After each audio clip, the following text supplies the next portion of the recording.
Good morning for another episode of the Energy of Houses and Properties with my colleague Nicky Koopmans. I am going to invite her in.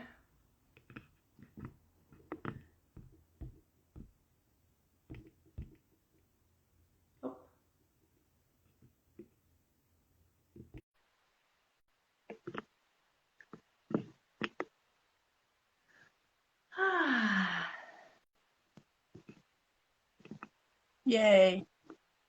Hey, you made it. Great. You made it. Good morning. Morning. Good morning. Yes, Yes. Nikki. Yes, welcome everyone to another episode of the Energy of Houses and Properties with my fabulous colleague, Nicky Koopmans. She is a house healer, geomancer, and the founder of Happy Holon, which is a house healing practice, right? House healing service for anyone who needs healing of their home to make way for the transformation of their soul and right, lead a happy and joyful life. Did I sum it up right? Yeah. Yeah. You could, make an ad for me. Yeah, really awesome. Awesome, that's great. So Nikki, did you receive any questions from anybody for this episode? No direct questions, but some people have emailed me about ghosts. But I think we have had an episode on ghosts already. But maybe we can talk about that. Sure, yeah. Some ghost themes have been coming up for some people. Yeah. Yeah. And not anything in particular. But Yeah, we just had Halloween, and you've been talking about yeah, this 1111 portal. In the Netherlands, in the region where I live, we celebrate Sint Maarten, which is a similar tradition to Halloween, as in the kids go by the door to door with a lantern, um, and they sing a song. Often it's a song with a joke in it, and then they get a piece of candy or a piece of fruit. And we celebrate that on the 11th of the 11th, but not everywhere in the Netherlands. So I stocked up on candy for tomorrow, and I hope it will be so busy. you actually celebrate that November 11th in Yes, Netherlands. yeah, and it's called Okay, Sint Maarten. And Sint Maarten, Saint Martin, yeah, he was a saint, of course, and he divided his cloak in two when he saw um, someone begging for food and money, and it was really, really cold. I think he was a Roman soldier or something like that in 357 yeah, before Christ. I can't remember the details, but yeah. yeah, that's where it comes from, and he's a Catholic saint, and the histories are unclear about whether this tradition is a pagan tradition or a religion tradition. But anyway, it's fun. A lot of people uh, decorate their houses with lanterns on this night, and the kids start singing when it gets dark, so around 5:30, 6 o'clock, till about 8:30, and then it's finished. So there are whole areas here that, yeah, it's like a street party, basically. That's amazing. And it's incredible also that it is aligned with this 1111 portal. Yeah, maybe you can tell a little bit more about that. Yeah, well, I'm not such an expert on the 1111 portals. All I know is that numbers have a lot of power, and so I feel like there'll be some aha moments about the St. Martin. Was it chosen to be on November 11th? November is the 11th month of the year, the calendar year, and tomorrow is the 11th of that month. And 11 is a master number. I associate it with the master builder.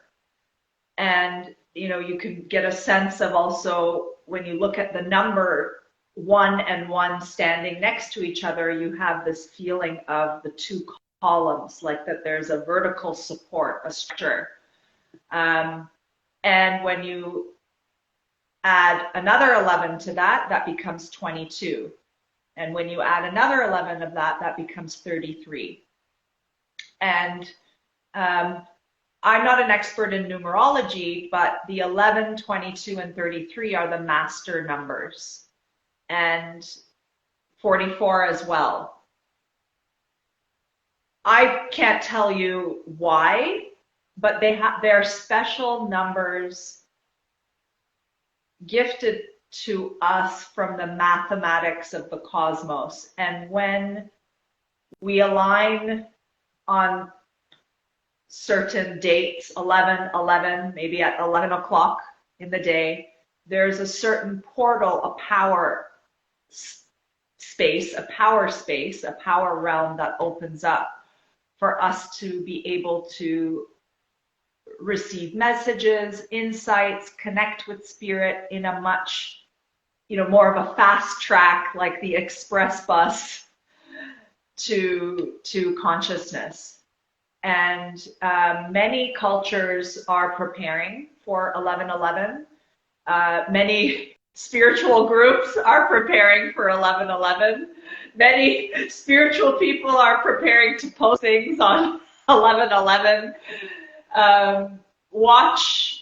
Use your intuition. I advise everybody to feel in their hearts what that feels like for you, and not listen to just what a bunch of spiritual people are telling you about 11/11. But the core, the ingredients of numbers and the harmonics that arises from this special combination of numbers tomorrow is a great opportunity for you to do a meditation, set your intentions for the year, tap into something that's greater than you. Perhaps you have a vision or a goal for, the next years of your life, and you want to manifest them. The ability to bring those visions into physical form will be amplified tomorrow. Yeah, Nicky. It's interesting that the St. Martin is tomorrow. Yeah. Yeah. What I learned, and I'd like to tell you about the number, the symbolic of the number 1. In geomancy, we have a 3-world view. We have the upper world, we have the lower world, and the world in between. In Peru, they would say the hawk, the snake, and the puma in between. So it's these 3 worlds. And the upper world is the world of possibilities. And the world of the snake is the here and now, the earth, where we are. And there is this in between where the possibilities come into the ether before they manifest on earth. And if you have the number 1, and you would, draw that, it is a direct line, and the 11 is twice. So that would be my interpretation. Okay, it's double the intensity of this number, because the number 1 is the impulse, sacred geometry. It's the impulse. And if you look at the number 2, it's the division. And you can do that for all the numbers. They have their own symbology. If you take the number 6, if you live in a house that is a number 6, there is a tendency to have a big love for luxury or overeating. That's because the big belly, if you are in the number 9, it's the other way around.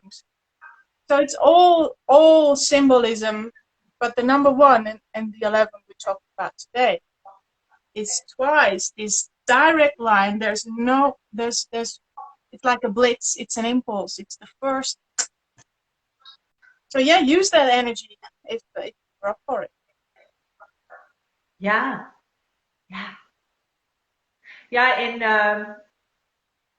In the traditional tarot deck, number 1 is the magician. And 11 is judgment. With is it the hangman?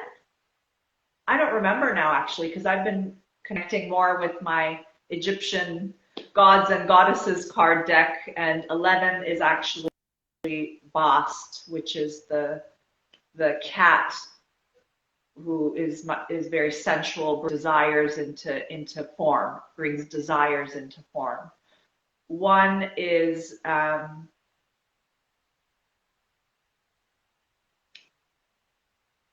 I've forgotten that one. But yeah, the magician is coming more forward right now in this moment. And the magician, has this staff, and it has this capacity to channel spirit and bring it into form.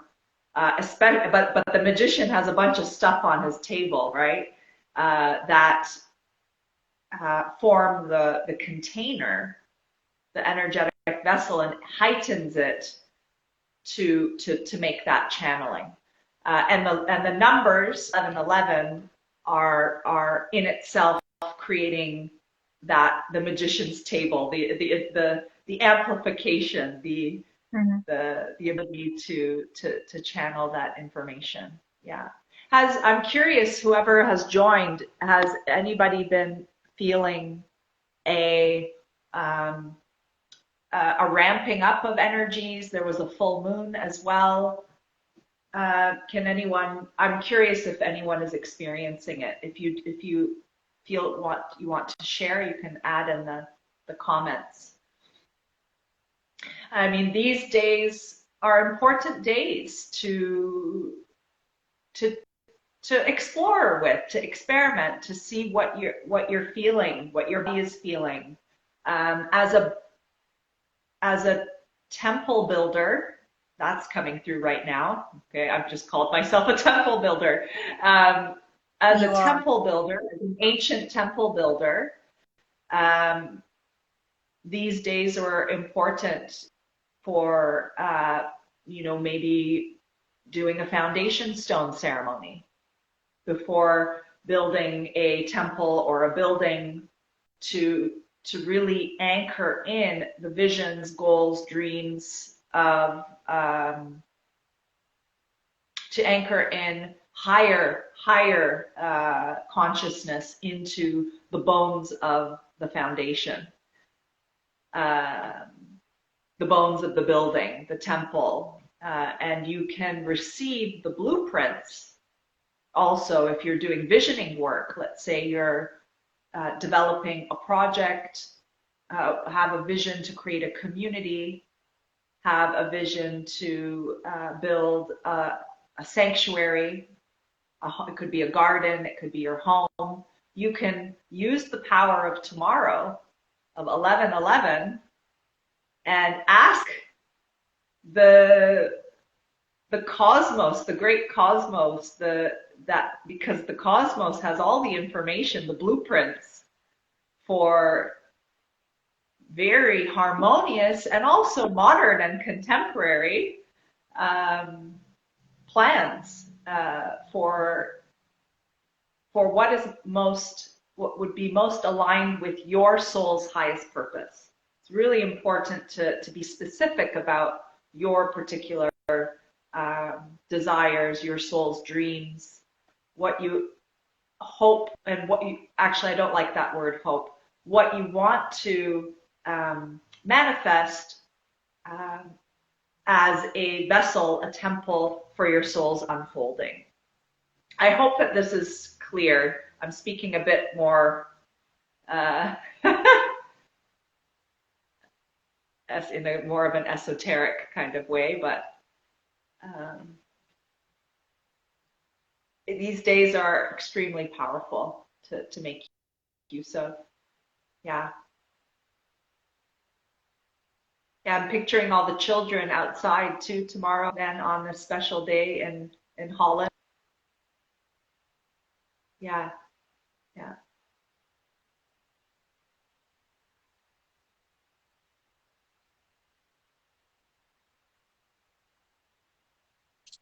Yeah. What else? What has come up for you? Because you moved to your tiny house now. Well, not totally moved, but we're moving. We're moving at the end of the month, so it is very much a builder's month for me. And I always notice this too. A lot of architectural projects can come into fruition in this. The builders have a more energy, flow more. I've always noticed this in the month of November. I don't know if I'm overlaying it with my consciousness of the number 11, but I have noticed it, and I've always called November the builder's month. And I tell you, Nicky, that's all I want to do. I want to be working with wood the entire month. I'm like so in my joy with the carpenter's shop.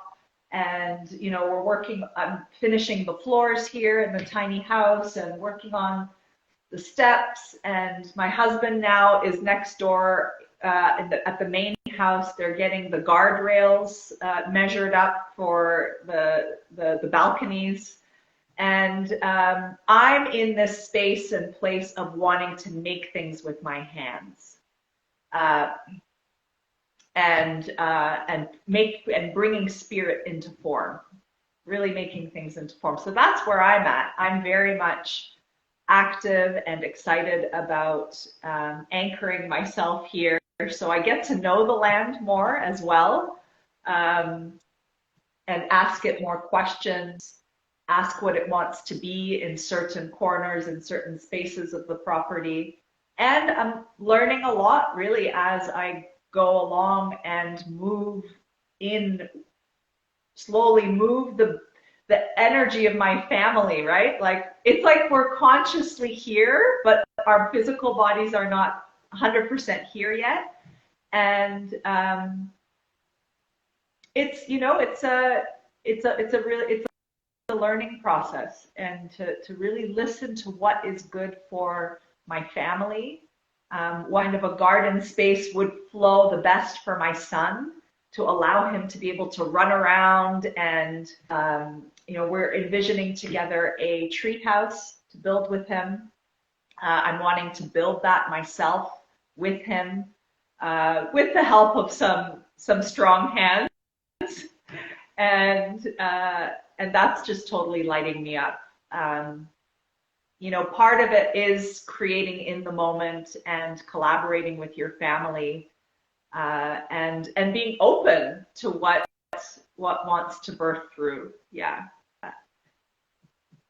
I'm busy with clients, serving amazing women architects and designers, and I've design clients as well.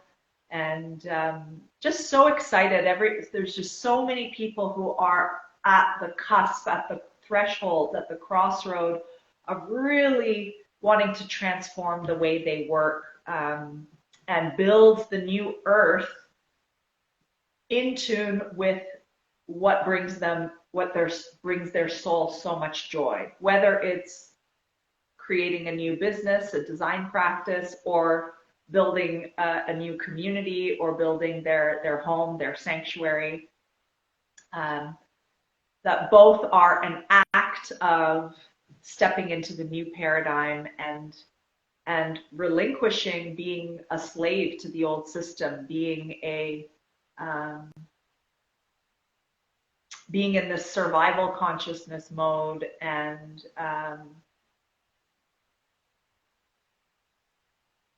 yeah, really forging the new way for their souls unfolding. Yeah, so that's where I'm at. Nicky, what about you? Share what you're up to. We saw an amazing photo shoot, some Yeah. photography. I believe that most of your messaging was in Dutch. I don't know if you posted something in English. Can you tell us, like? Yeah, well, over the summer, I've been interviewed for one of the biggest woman magazines in the Netherlands for about my work. So yeah, and it came with a photo shoot. So I got Yeah. pampered all day, and I got some beautiful pictures. And it just recently came out, I think a week ago, maybe a little bit more.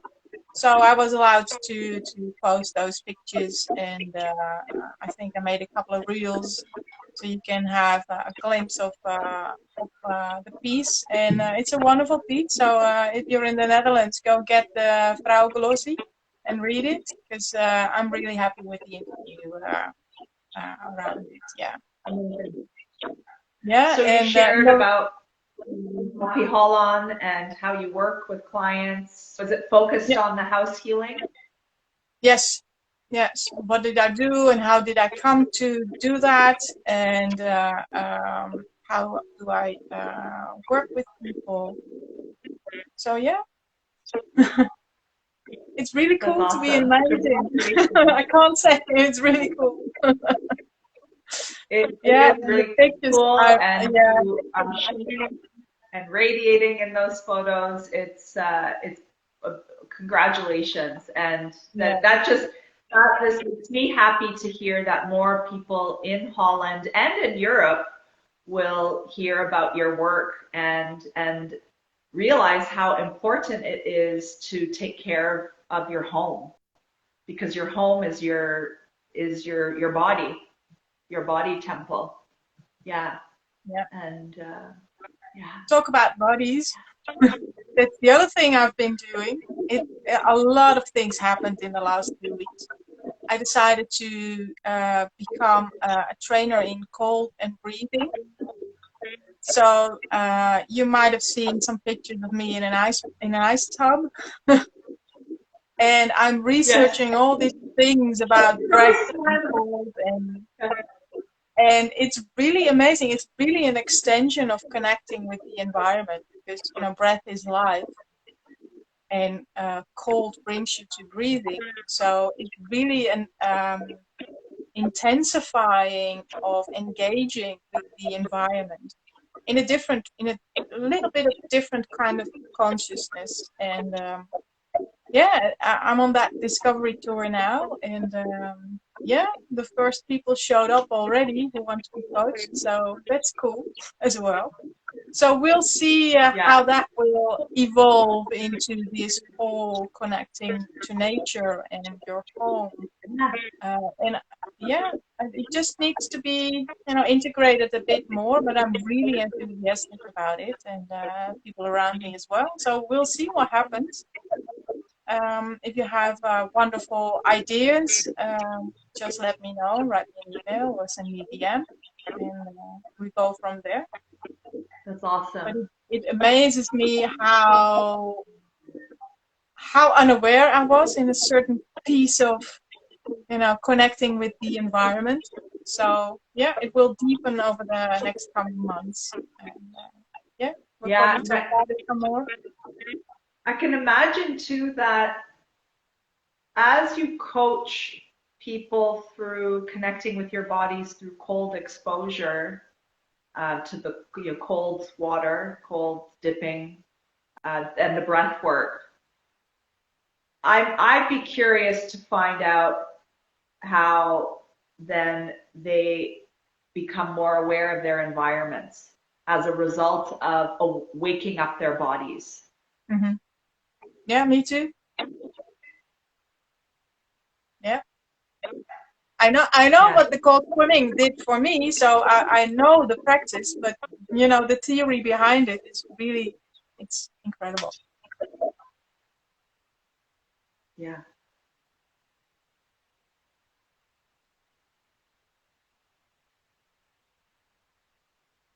So in a different way, yeah, maybe the Builder's Month as well.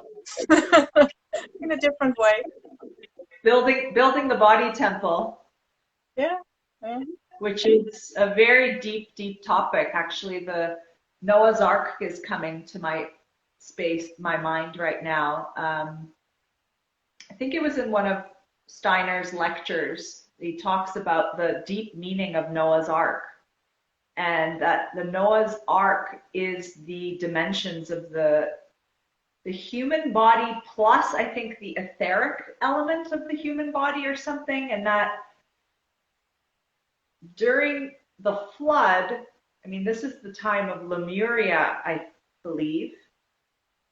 No, my apologies, Atlantis, right? Lemuria was burnt by fire, I think. Yeah, and Atlantis, the flood. And so the prepping, the building of that ark, and all the numbers in that ark are related to the human body and the building the new human body temple to move forward from Atlantis, to move forward from you're building the new age, right? The new human body form. I believe also during Atlantis there was a lot of experimentation going on in that realm era with the human body, and some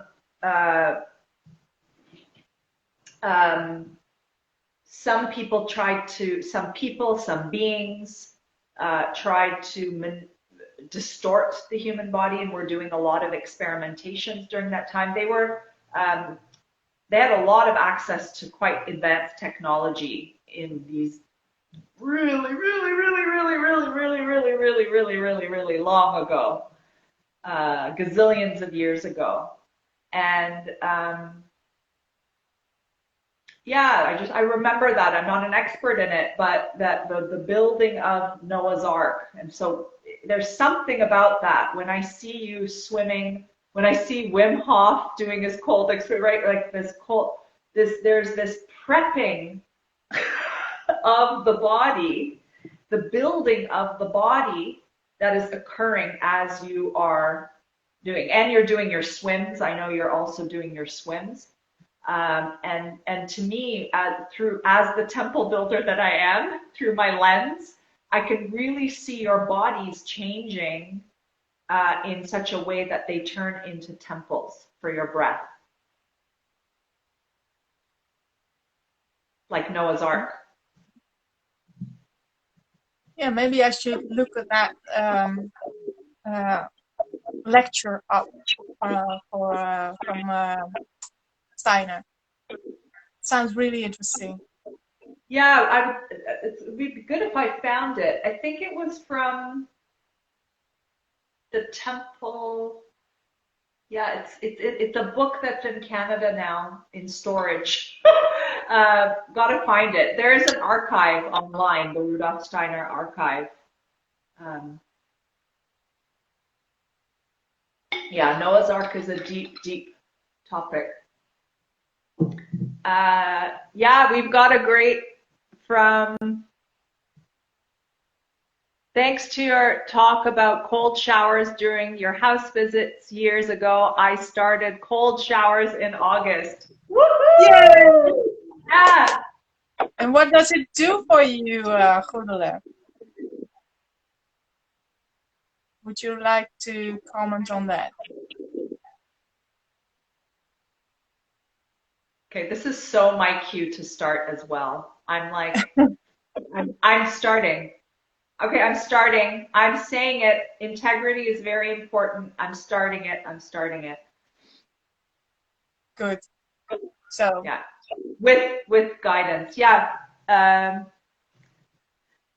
curious about what the cold showers did for you in August. Oh, you started them in August and now you're continuing. Yeah. Is she responding? Maybe a bit of a delay. Yeah. And if you don't want, yeah, it Ah, makes your body warm from the inside out. Yeah, that's good. That's good. That's exactly what it is supposed to do. And it will get you all these endorphins and all that nice stuff. And yesterday on my new Instagram account, the Koudwater Coach, I posted a before and after when I went dipping in the lake here. You can really see my eyes look so different. Every time I see that, it's just fun to see. It really is a boost for your whole system. So yeah, you could start with well, a warm shower and just finish off with 30 seconds of cold. You don't have to do I've 2 minutes been of doing the cold. hot cold. I find that really good for the lymphs and stuff. So that the switching, the hot, cold, hot, and then ending on cold. Um, yeah. Yeah, good. And you're close to the sea now in your tiny I house. know. I'm noticing I have some excuses because there's a lot of garbage, unfortunately, from the wind.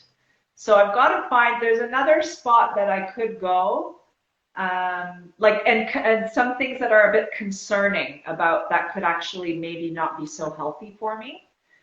So I've got to make sure that I'm in a clean spot. Mm-hmm. Um, and yeah, but there I can just ride my bike and Yeah. just got to make sure I got all the wools and everything to put on after. Nicky, question, since we're talking about building our body temple through cold exposure, do we need to, when it's very cold in the winter, do we need to be putting our head under the water? You don't need to do anything.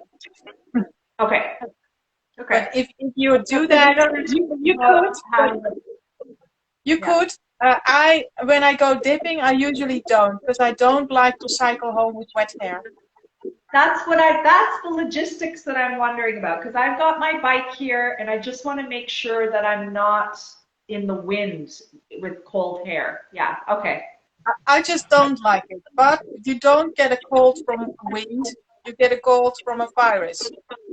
So if you are boosting your immune system with the cold, you don't have to worry so much about it. But it's not comfortable.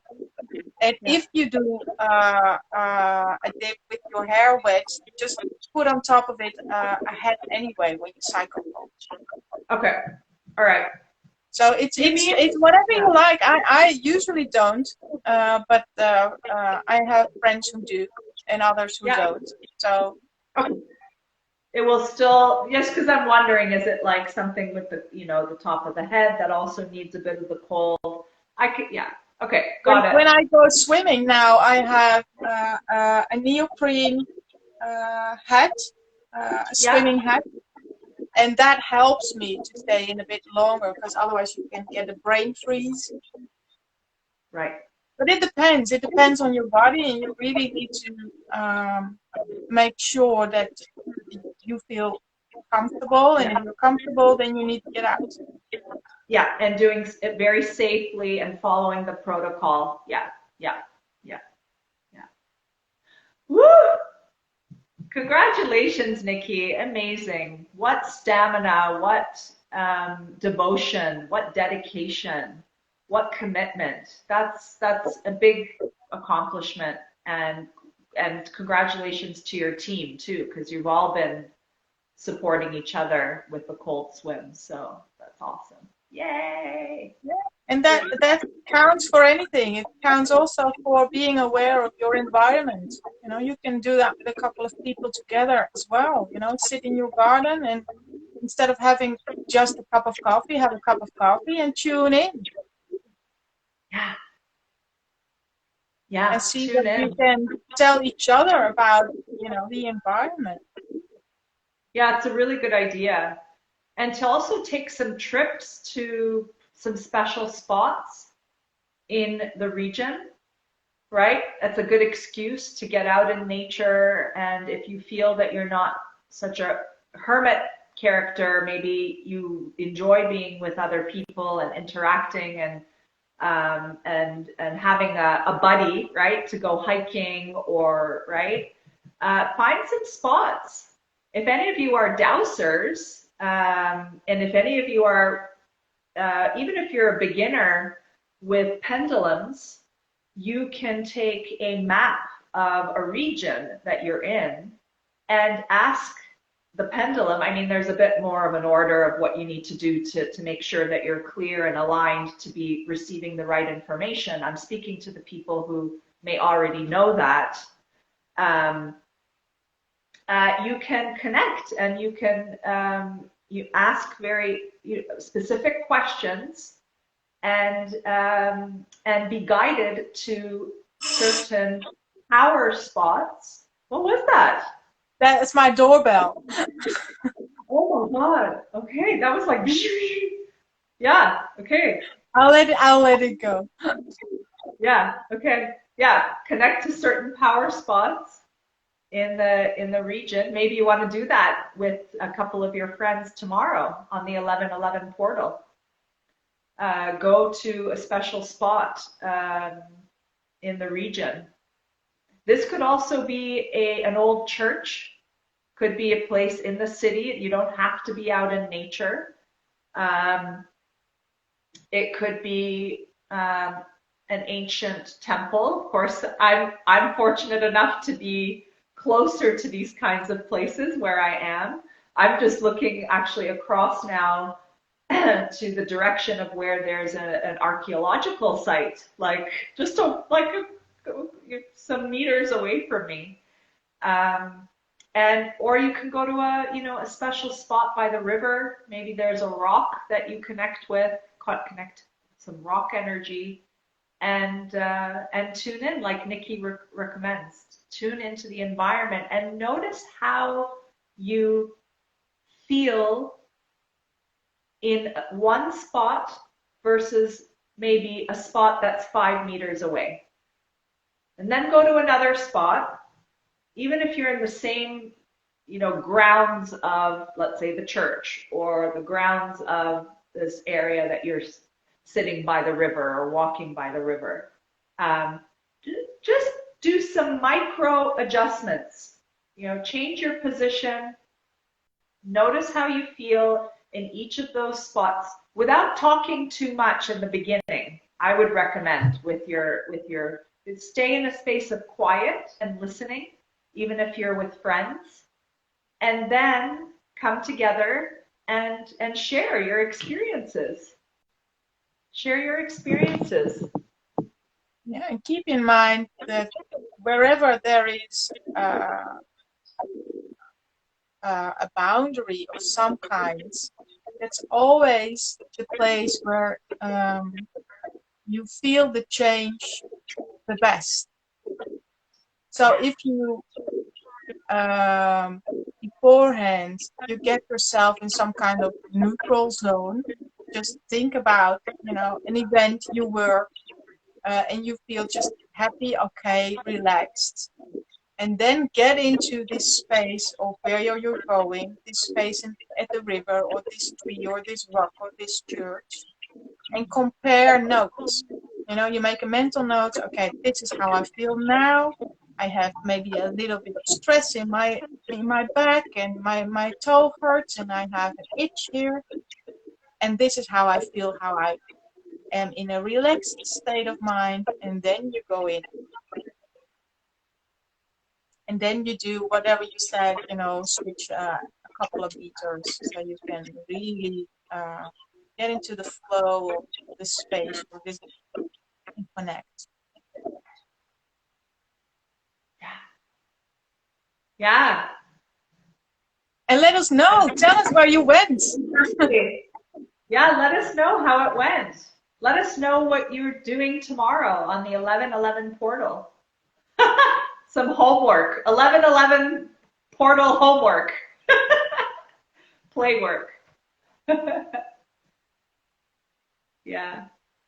It's always so great to connect with you, Nicky.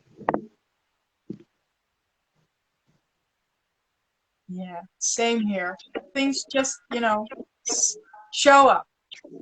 Just show up, we've been doing it. I think this is the 14th or the 15th episode already.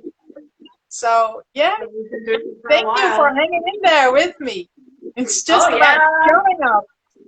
I'm committed. I'm committed. I'm committed to having the conversations. I'm committed to discovering uh, the magic of connecting with the spirit of nature and your body, your soul, with energy and yeah. So it's really an honor. It's really an honor to be in this space with you. Have we got any questions at the moment from the people who are joining us today? Have you got a plan for tomorrow already? Did we inspire you to do something, to go someplace, Yeah. to make a ritual, maybe to, I don't know, how do you say that? Rebaptize your home? Yeah. Rebaptize your home. That's beautiful. Maybe some of you have never baptized your home. Yeah. Yeah. What would that look like, Nikki, as we close this session today? Well, you can go crazy any way you want to, basically. You could light a fire, you could, throw some water on your building, you could just, lean against the walls of your home and let your intention flow into the walls. You could,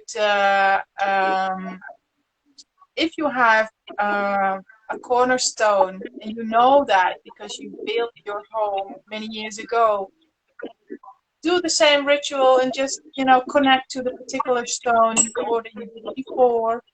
And if you don't know exactly what it was or where it was, don't worry too much about it. As long as you connect with your home, with your house, with the materials of your house, you'll be fine. It will talk back. As long as you be aware of your own body and your own emotions and whatever energy is coming, it will communicate with you through feelings and emotions and images.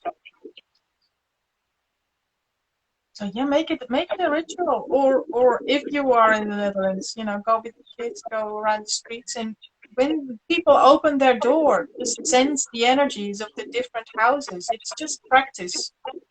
You don't get an opportunity so often to, go door to door, unless you're the mailman, maybe.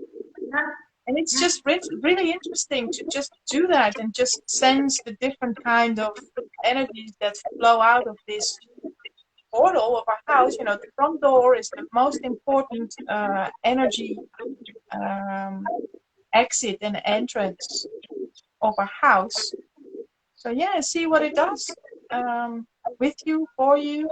Maybe you can learn something. Yeah. Love it.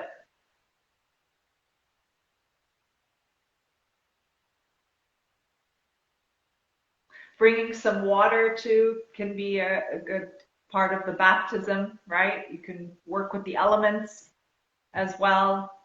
Create a little altar, put some wishes, some intentions on that altar. Clean, maybe it's also about cleaning, right? Doing a nice good clearing and cleaning to make way for the new energies to come in, or um, new manifestations. And yeah. Yeah, you could even do a whole space clearing ceremony if you feel like that. I'm getting Or you lots could of ideas right now as I'm sitting here, right? Like what can we do with the house construction? I've got this cactus, and I'm moving it around as different spaces get built and stuff like that. And I've lit a candle like in the middle of the construction site, and the builders are like, "What is this woman doing?" Right? But it's like, no, I'm going to bring the beauty in and up level the energy of this construction site with just a few little objects, some, taking some care, sweeping things up, making sure that, things are in order, and putting my love in. Because I've experienced when I don't do that, and what happens, it's like, wow, things don't fall into place just as well. Even a house that's under construction needs the love, needs that care. And yeah, I'm getting great ideas as you speak to actually incorporate a foundation stone into, even though the foundation's been built, but you can actually incorporate it into something after, into the architecture. You could create, like a cornerstone of some kind, an anchor. Could be in your garden. Yeah. Yeah. And can a cornerstone be an umphalis? Yes. I feel like it needs to be more on its own, or yeah, it's possible actually. It is symbolically. I think a cornerstone is something different than an umphalis. It is. But it can be the same object. Someone just asked the same. Well, Ködele asked the same thing. Is a foundation stone the same as the umphalis? The umphalis is your center of the universe. It is your connection to the alignment, the number 1, the number 11. It is your portal. It is the vertical acts of life. I think it can be the same. It can be the same, but it doesn't need to be. Yeah.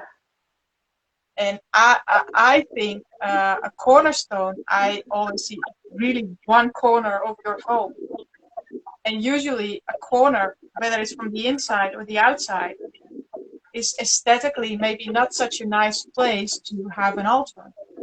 And an umphalis is more kind of an altar space. Doesn't have to be, but it could be. It's all, about choice and preference. Yeah. And you have to really sense the energies. It could be, does the umphalis need to be indoors? Does it need to be outdoors? I think we spoke about it before. I was at a huge home with a big piece of land in France once, and there we decided to create 2 umphalis, one for the house and one mirroring in the garden, and we got them energetically connected. But that's an exception, but it happens. Yeah.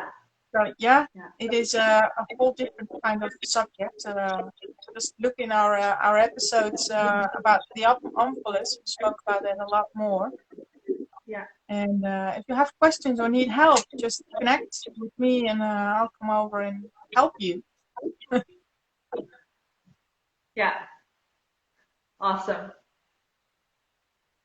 Yeah. Beautiful. Well, Nicky, this was an amazing session. Everyone, we're excited to hear what you'll be up to tomorrow in the 1111 portal. Use your intuition. I always recommend not to overread or over research or anything. Use your capacity to feel first. Feel for yourself. Feel for yourself, and make it fun. Yeah. Organize something special, because it is a special day. It is a special day tomorrow. And yeah, Nicky, you too, have fun with your family and the neighborhood. And yeah, and are there glowing lanterns too? Do the kids hold any lanterns? Yeah, originally they made a lantern out of a hollow pumpkin or a bead. But nowadays you can also make a lantern out of an empty milk Oh, carton, yeah. something like that. You know, kids make something in school, and it's not always with candles anymore, but with something with a battery and a light. Those even can be sweet. Yeah, yeah. Yeah. Yeah, I love that look scene of children in the evening with their, lanterns walking down the street. I'm sure it's going to be beautiful. Yeah. Enjoy it. Okay. Well, thank you for having me. See you in 2 weeks. Always a pleasure. And yes, see you in 2 weeks. Bye, everybody. Bye bye. Next time. Bye bye.